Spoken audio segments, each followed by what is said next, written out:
Hi friends! ఈరోజు నేను మీకు చూపించబోయే రెసిపీ మామిడికాయ పులిహోర ఎలా చేయాలో చూపిస్తా అండి. అంతకన్నా ముందు నా ఛానల్‌ని ఎవరైనా సబ్స్క్రైబ్ చేసుకోకపోతే ప్లీజ్ సబ్స్క్రైబ్ చేసుకోండి. నన్ను సపోర్ట్ చేయండి. ఇప్పుడు ఈ మామిడికాయ పులిహోర ఎలా చేయాలో చూసేద్దాం వచ్చేయండి. ముందుగా ఒక పచ్చి మామిడికాయని తీసుకొని దాని మీద ఉన్న తొక్కని గీసేసి తురుముకోవాలండి. లోపల టెంక వచ్చేంత వరకు తురుముకోవాలి.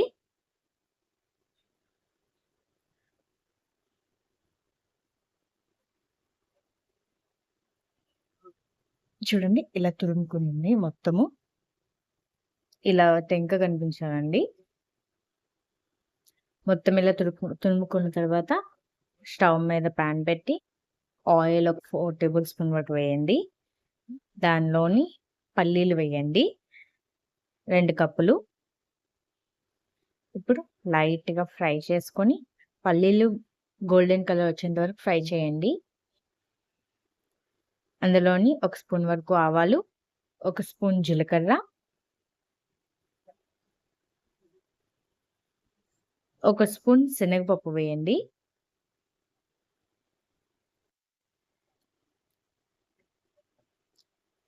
ఒక స్పూన్ మినపప్పు వేయండి.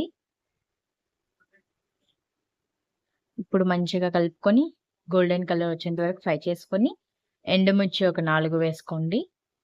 కొంచెం పసుపు వేసి, కొంచెం రుచికి సరిపడినంత సాల్ట్ వేసుకోండి. చిటికెడు ఇంగువ వేయండి. ఇంగువ వేస్తే ఫ్లేవర్ చాలా బావుంటదండి. ఇప్పుడు మొత్తం కలుపుకొని ఇక్కడ కరివేపాకు పొడి వేస్తున్నానండి ఒక స్పూను. టేస్ట్ అయితే చాలా బావుంటది కరివేపాకు పొడి వేస్తే. కరివేపాకు పొడి ఎలా చేయాలో వీడియో చేయమంటే కామెంట్ చేయండి. చేస్తాను డెఫినెట్‌గా. ఇక్కడ మామిడి తురుము చేసి పెట్టుకున్నాం కదండీ! అది దీనిలో మిక్స్ చేసి మొత్తం మంచిగా కలపండి. మంచిగా కలుపుకొని మామిడికాయ పులుపు అనేది పట్టాలండి పల్లీలకి మంచిగా. చూడండి ఇలాగా ఉడికిపోయినట్టు అవ్వాలి. ఇప్పుడు స్టవ్ ఆఫ్ చేసేసి ఇప్పుడు ప్లేట్‌లోని రైస్ తీసుకుందామా. వేడి వేడి అన్నం అయితే బావుంటదండి. దానిలోని ఒక 2 గరిటెల వరకు వేసుకోండి.